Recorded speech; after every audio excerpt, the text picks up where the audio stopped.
Okay, so we're trying to think of the best of this year. The best of this year. 2010. Yeah. Give me... Carmine Infantino.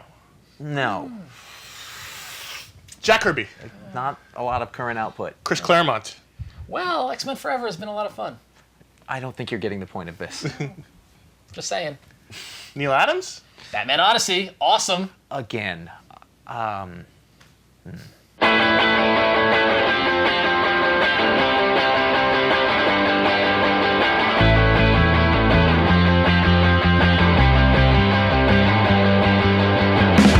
Hello, welcome to iFanboy, the comic book discussion show. My name is Conor Kilpatrick. I'm here with Josh Flanagan. Hey. And Ron Richards. And here we are. It's exciting. The year is winding over down. here. The year is winding down. 2010 is behind us, so we thought we'd take some time to look backwards and look at some of the great output in the comic book industry, particularly in the issues. Because that's what a comic fan does best. Exactly. Particularly in the weekly issues kind of formatting. What are the comic books that we really enjoyed? Who are the creators that have been making them? We do the pick of the week at ifanboy.com every week. We looked at that. We poured over to see who was doing good stuff. So we're going to highlight a lot of people and books here. So we're going to go fairly rapid. Yeah. What we're saying is take out some paper, or if you digitally would like to take notes, something like that. These are the people we thought did great work, great books, great artists, great writers. These are the stuff that was really great in 2010. Yeah. It should Which be is noted an that interesting year. You won't be receiving anything if you're named. Again, still, we're just talking. Can I get gift. an iFanny? Pat yourself on the back. Oh, Fanny.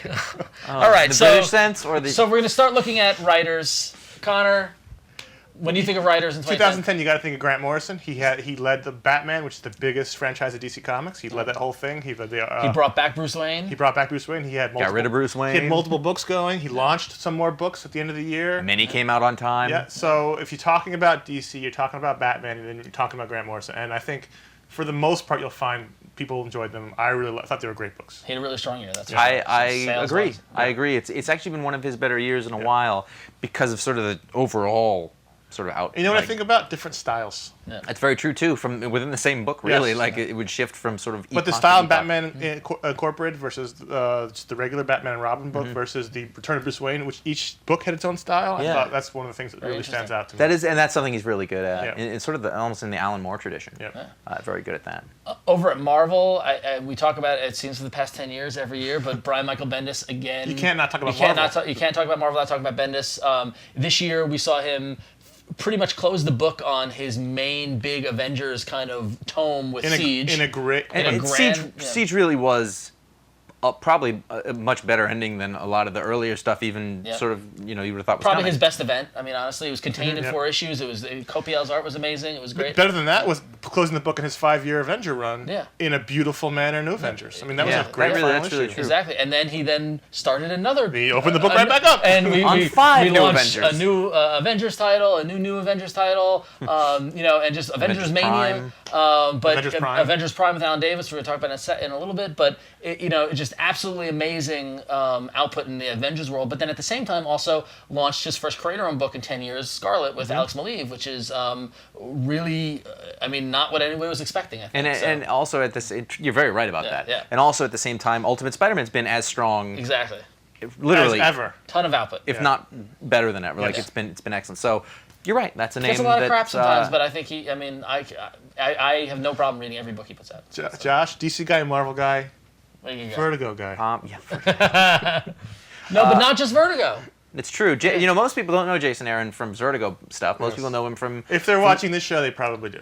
Maybe, but a lot more people bought Wolverine than ever bought Scalped. True. But I've been saying all year, Scalped has been Jason Aaron. Jason Aaron's Scalped from Vertigo has been on this uphill. It's every issue has been getting better and better. This issue has been probably the best of its run. This year has been, and then at the same time he's got #1 book selling at Marvel. He's doing Wolverine. He's doing all sorts of stuff. But also in the beginning of the year he had Wolverine Weapon X, which you and I thought was fantastic. And also you're forgetting about Astonishing Spider-Man Wolverine, which I think is the best thing he's writing. That's Phoenix Gun. It is very, very good. Yes, really good. So Jason Aaron had a really interesting, rounded year, I think. Well, again, you want to talk about different styles. This is a guy who can do cry in your whiskey glass sad and just rollicking crazy stuff, and he can be funny, and he can do like Wolverine in hell battling his demons who are actual demons. He's very versatile and getting stronger. Yeah. Before we great column. Before we talk about some writers who were had a great kind of up and coming year, there are also some mainstays like Geoff Johns. You can't ignore Geoff Johns' output. Blackest Night. Finished up Blackest Night. Launched the new Flash title. Brightest Day. He's writes Green Lantern. He's putting out like 5 books. Yeah, while still being chief creative officer and producing Green Lantern on the set. Yeah, exactly. So Johns had a great year, and then also the veteran, Jimmy Palmiotti, Justin Gray. Also, we're talking about versatile writers. The team of Palmiotti and Gray did Power Girl to much acclaim. They continue to put out Jonah Hex every month, and they continue to find new stories that don't feel reach-ready at all. Which is amazing. They had Time Bomb from Radical, which was a really fun Nazi time travel story, which was excellent. Random Acts of Violence came out. I mean, they put out different stuff from different companies, different styles, and all of it's high quality. And they had the Freedom Fighters, also from DC. Superheroes. So. Crazy superheroes. A couple guys who had great years. I think that kind of like I said in the up and coming kind of thing. I think Fred Van Lente, who's been around for a while, doing action philosophers and stuff on the indie scene. But and he's been doing like all ages books from Marvel. He's been doing all ages books, but he came over on the Marvel superhero side. He part of the rotating Spider-Man writers, which that whole group should be Brand New Day, yeah. But I really like Fred Van Lente's take on Spider-Man. It was really good. He did that Taskmaster miniseries that was a bit of a critical acclaim. All the stuff he's doing with Hercules and Chaos War, like he's kind of carved out his own little corner of Marvel. I think definitely. He's one of those guys who he's been around, kicking around in sort of the background for a little bit, but this year sort of crested. Another one like that is Jeff Parker. Yep, Jeff Parker's not new to the scene. No, we had on the show years X-Men ago. First Class he did. Yeah. But this year, he really sort of got his toehold in this year. Yeah, definitely. I think when you want to look at stuff, he's always periphery, and but his work. I mean, Thunderbolts has been a must-read. Thunderbolts has been fantastic for the first time in a really long time. He's got a run on the Hulk that is just sort of getting going now, but is a must-read. They've been excellent. It makes me want to go back and look at the books that got canceled that I didn't buy. Exactly. It makes me want to go back at Atlas. It makes me want to, look at those. He did that. I don't remember if it was I think it was the beginning of this year, but there was the Image series also. I mean, Underground, with Steve Lieber, all sorts of great stuff, different things, but he's getting better. He's getting stronger. He's had a great year. One of our favorite guys that we talked to on the show a bunch, Rick Remender, he started the last arc of Fear Agent this year, which is very sad about, but it's been great. Mike Hawthorne and Tony Moore on art has been really good. But meanwhile, over at Marvel, Punisher, I loved Frankencastle. Frankencastle was great. But then, he comes out of nowhere with Uncanny X-Force. You tell me you're going to put Deadpool and Phantom X in a team with Archangel and Wolverine and Psylocke.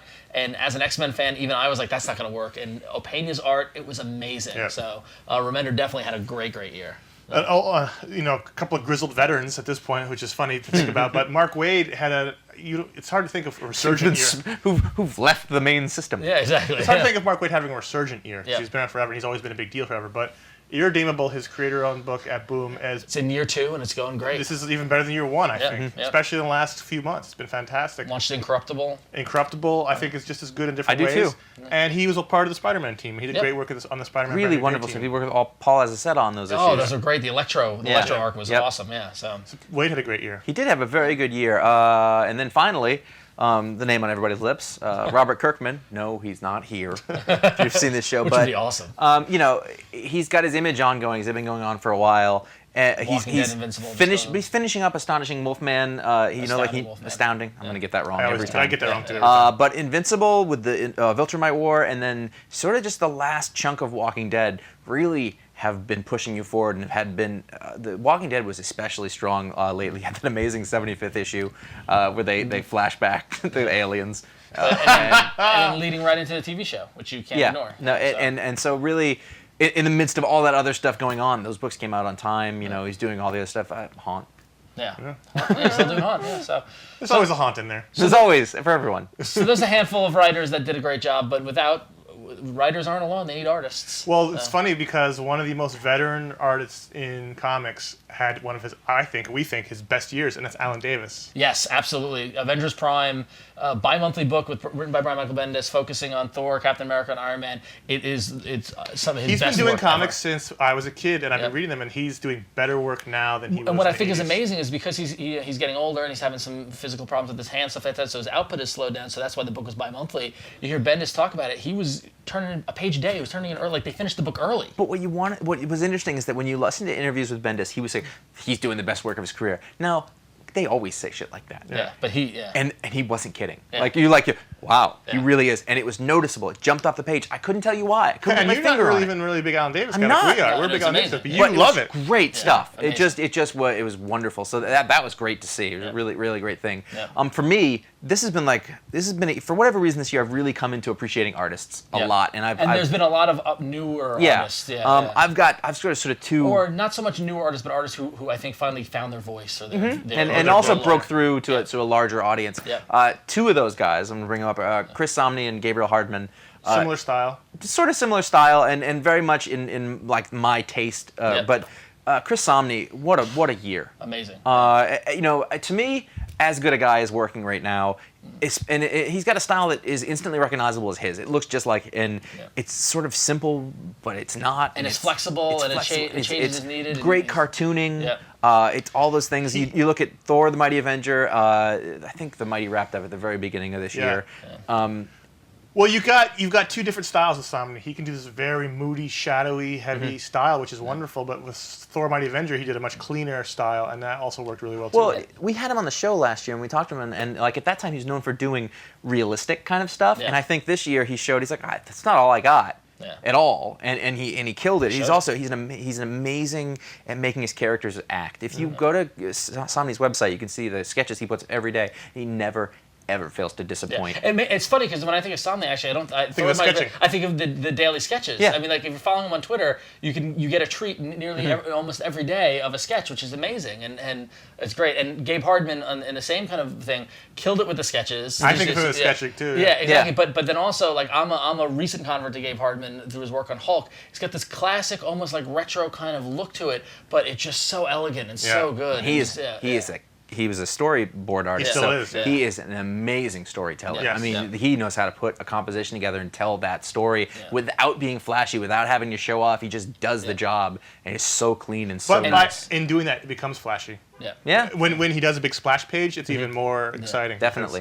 And another artist who I think really found his look a little bit last year, but then it got to a bigger audience is Francis Manapul. Manapul. After last year on Adventure Comics, the Superboy that blew us all away with the new watercolor style, he brought that over to the Flash, and has just been one of my favorite. You gush and gush. And they made me wait for it, but it's totally worth it. It's so good when it comes out. Well, this is a guy who came from being sort of in the Silvestri school, and you don't even see that. You can't see it anymore. And it doesn't look like anything else, and you wouldn't think that it would work on sort of a big mainstream book, but it works very well. Exactly. Well, and in that regard, an artist that you wouldn't think would work, Rob Guillory and Chew. I mean, like it's the type. If you describe to me what Chew is, I would never put Guillory style to it, and yet I can't imagine it apart. Well, and that's the thing. Like I think a guy like Rob Guillory, who is brilliant on that book. Yeah. Absolutely. He's got to have the right project. Yeah. I mean, you can't stick him on Thor. He's not a Daredevil artist. No. Right. And that's fine with me. I need more of that and that stuff. But every issue of Chew, he does not fail to delight me. The liveliness of his page and his characters, and then also just like the little Easter eggs and the hidden stuff. The humor. Oh, it's just great. He's so cartoony, but he does action almost better than most artists. Sure. I mean, when there's a fight scene or something big happen, the action jumps off the page. Yeah. Yep. Well, you want to talk about action jumping off the page, though. One of my favorite artists this year is David LaFuente on Ultimate Spider-Man. Killed it. Yes. Absolutely killed it. I mean, it's funny because the history with Bagley and then Immonen, who we're going to talk about next, but he comes on with a different look, a different kind of style, and just reinvigorated Ultimate Spider-Man. Yeah, totally. So. Speaking of Immonen, if you want to talk about a guy who pros across the board would be like, that guy knows what he's doing, Stuart Immonen is as good as anybody out there. Yeah. Not only is the stuff that he's doing right now in New Avengers really good, it's not even the only style that he can do. No. They released a graphic novel from Top Shelf. You wouldn't know Moving Pictures was the same guy who did it. Yeah. And the stuff that he was doing on Ultimate Spider-Man before that was just it's beautiful stuff, and he's getting better all the time. And the thing is, this is a guy who works on time. This is a guy who puts it out. New Avengers kills. New Avengers is gorgeous. Stuart Immonen is like a pro's pro, and a really great year for him. Now to talk about egos, we have multiple Eisner Award-winning Skottie Young this year. If you haven't seen what Skottie Young has done over the past couple of years at Wizard of Oz, you're missing out. But from a design standpoint, Yeah. you just want to look at. I mean, it didn't start this year, but like when you look at the designs of those characters, these classic characters have been a real. They Dorothy, always. Yep. Yeah, but then we were talking about before the show. He does random covers, and every time he does one, it's like you got to stop and look at it because it's just amazing. And then it's always a Yeah. disappointment when you open the book and it's not him. Yeah, 'cause- Yeah, exactly. absolutely. Yeah. But- I want him on a superhero book again, so but it's never gonna happen. He's gone. A big name that burst on the scene seemingly out of nowhere, Sean Murphy. Sean Murphy. Joe the Barbarian. I bought a page. That's Yeah. how good it was. I mean, like, it was. Yeah. Grant Morrison written series from Vertigo Comics. He came on there from I've never heard of him, Yeah. and killed it. That book ended up being sort of a little delayed, and he came out and he's starting to come out with issues of Hellblazer: City of Demons. Yeah. Oh, It's sick. Yeah. I mean, yeah. it's this guy. I don't know if he's gonna be one of those guys that becomes really big, but he's gonna be one of those fan favorites that when you just look at like they're like a cult artist, you just like look at those pages. They're alive. They're doing stuff that nobody else is doing. Really gorgeous stuff. Yeah. Rafael Albuquerque is another guy who's been around for a while. Every once in a while he'd show up in a DC book. He did that Return of Spoiler issue. Really? Yep. And he's been doing other stuff I always liked, whenever he'd always show up and I'd always be like, this guy's great. But when he did American Vampires, when he really sort of exploded onto the scene. For me, it was Two the only, styles. It was the only book Mondo Urbano. I mean, that I was like, what? This is amazing. The American Vampire thing is great, as Josh alluded to. He does, in the original arc, it was two different stories. You have a backup and a main story. Two styles. Same guy, two styles. And they were similar enough where you see, but it was two distinct styles. He's amazing. Doesn't look like anybody else. No. Really good with acting. Really good with scary and sort of the moody stuff, and because it's a vampire book, so you've got stuff like that. Like his monsters and stuff are scary. So that's just wonderful stuff. And then finally, I think on our list is Amanda Conner. Yep. Winded down on Power Girl, much to everybody's dismay. Well, the thing, I mean, it's sad because a lot of these people we like can't do monthly books, and that was the reason why she stopped doing Power Girls, because she couldn't get it out on time anymore.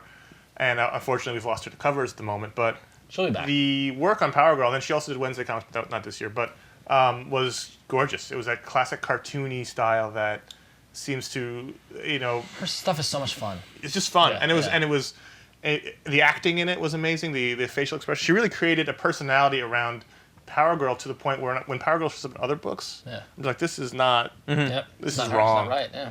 One of the things I put a like stamp on about that is it's just so clean Yep. and smooth, and it feels like it's from a different time, almost in the way that Darwin Cook's work does, Yep. but it doesn't look like that. You know what I'm saying? It's exactly the same vein, and they're both master story. She's a great storyteller. Too, Yeah. and that's the Yeah, other exactly. thing. It's important. It's been awesome to see her.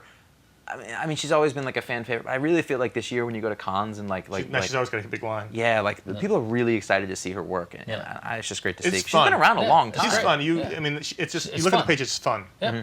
And then, so those are some of the artists that we've enjoyed, but, writers and artists come together to make good books. They make the comics. That's what we're reading. So there's a bunch of comics that we feel as if were the absolute must-reads of this year, that were the best ones. And the first one that we all fell in love with and cried with and laughed with and whatever, all the emotions, Day Tripper from the brothers Gabriel Bond, Fabio Moon from Vertigo. Sunday Driver, yeah. Great miniseries. 8 issues? From 10 issues? 11. 11 From issues? out of no 10. 10. From out of nowhere. Out of nowhere. Yeah. Who knows what this is about? And- every issue is a different story and of Of a one possible- guy and the way that he dies in that issue. And a possible direction his life could have taken, And you wonder if they're all going to come together at the end, and they do. and we don't know who wrote or drew what page or what. I mean, No. they're working together. They're completely collaborating. They're Brazilian brothers. If you've seen them, Hey. if you've seen their work on the Umbrella Academy and other stuff like that, you get Casanova. Casanova. You have an understanding of what their look is, but the heart they put into the series, it was amazing. Every month I'd read this issue knowing somewhere in Astoria there was a man crying.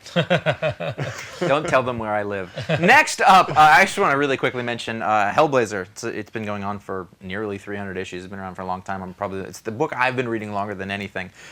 Pete Milligan and Giuseppe Camicoli, with Simon Beasley also, have been destroying this series.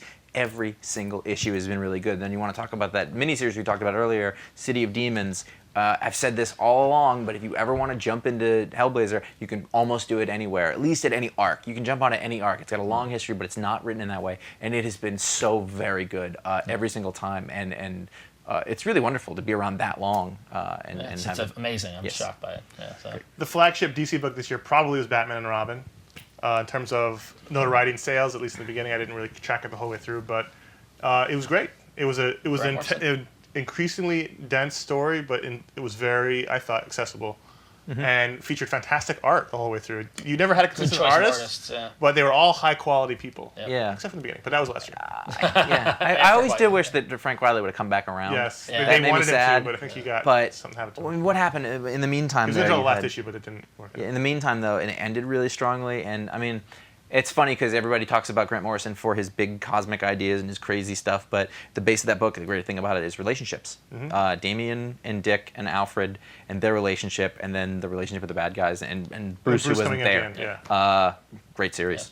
Great series. Surprise series for me, and I think it wouldn't not me so much too, surprise. yeah. Surprised, yeah. Justice League Generation Lost coming out of the brightest day at Once Black I didn't as expect it to finished. be that good. Yeah, Judd Winnick and Aaron Lopresti on art, taking that classic Justice League International team, the Booster Gold, Blue Beetle, Fire and Ice, or Captain Atom, Captain and Red Atom, Rocket. and Rocket Red, and did it in a way that Red wasn't Rocket's what Red Rocket. dogs get. did it in a way that wasn't a throwback or Hot a Pockets. talking. Doing it in a way that Red that- Rocket's a chain of foods, and that's their thing. Red Rocket, yum. No, but you said the Hot Pockets theme sound. No, because yum at the end. It's true. Right. Sorry, Red Rocket. Rocket Red. How does it feel? not doing edit this out. Not doing it in a way that that rode on the shoulders of what Giffen and Jim Absolutely. Mathias and Kevin McGuire did. You could totally enjoy it not having read any of those Exactly, books. exactly. Yeah. Gave it its own identity and a modern uptake to those great characters, which we love. So Can we have a moment of silence? we were saying Thor: The Mighty Avenger was the book That's to the best read, cover. the book to read from Marvel this year. Roger Langridge and Yes. Chris Samnee, and unfortunately, the bad news towards the end of the year was that it was not meant for this world, and it's going to be ending in February 2011. Some stars burn too bright. Yeah, I've never been a fan of Thor, and this was fantastic. This was a book where normally when they announce a cancellation, I go, it's comics and move on. This one made me angry. Yep. Yeah. This Yeah. is how much I enjoyed this book.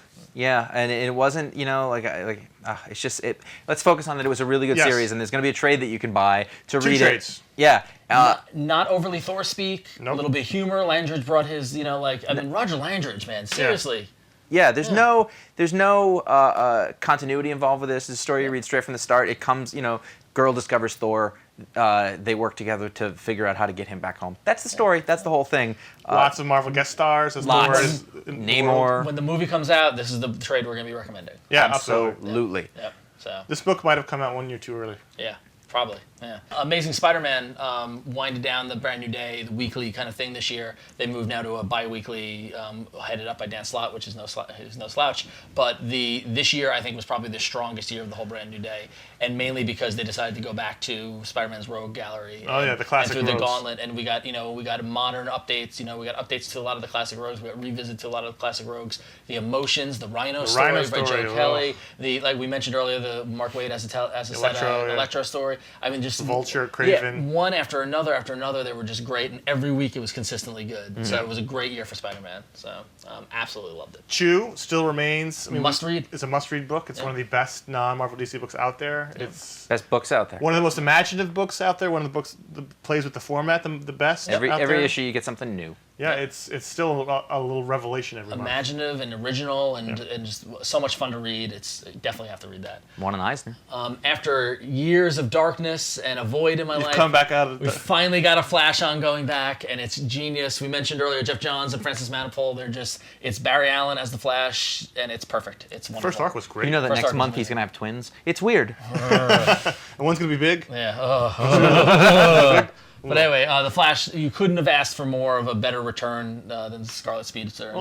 Returns. I thought this year Irredeemable, after hitting sort of a soft middle patch, which wasn't bad, but it was soft. Yeah. The last couple of months of Irredeemable have been wonderful. Yeah, they've been really, really And good. it's really reminded me why I love this book so much. It's such a screwed up on the superhero edge. story. It's It's on hard. the edge, yeah. It's hard for a non-Marvel DC superhero book to hold on for that long. Yeah. I found historically, I don't know why, but this book's really, really glided along and sort of is in an uptick. It's very nice. There's Very always good. new surprises, new things that every time you go, Mark Waid! Yeah. Wade. So those were the books that we loved this year. The artists we loved, the writers we loved. I'm sure we left out your favorite. Go to iFanboy.com. There's gonna be a whole post about this. Share everybody else. Who was your top Guys, art we didn't writers? talk about and any artists? Deadpool books. I know, shame. But let everyone know what you think of what creators or what books you think deserved, kind of a nod in terms of the best, Best of of 2010. 2010. Yeah, exactly. And over at iFanboy.com, you can find all the great articles and writing we do, as well as the weekly audio podcast comes out every Sunday. So we talk about these books live on a weekly basis, not live, but in a recording. As they're happening. Exactly. So you can find that all at iFanboy.com, and iFanboy.com is driven by your support and iFanboy members. Go to iFanboy.com/store, and you can sign up. You can sign up for a membership there. You win free stuff by being an iFanboy member. It definitely was a good year for members. I think we gave away a lot of crap. So good crap. Yes, exactly. Follow us on Twitter.com/iFanboy. That's where we announce stuff. Call our voicemail line 888-FANBOYS 326-2697 and send us an email at contact@ifanboy.com. What if we just paid Langridge and Samnee to just do Thor? I mean, it's public domain, right? I'm going to pour some out for Thor. On your rug?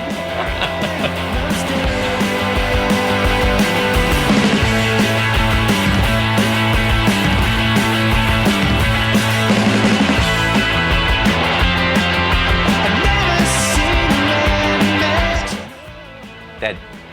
Best of the dead. The dead. Yeah, we should do that. Best of the dead. That's Dead creators. That's so wrong. Better title. All right. 3, 2.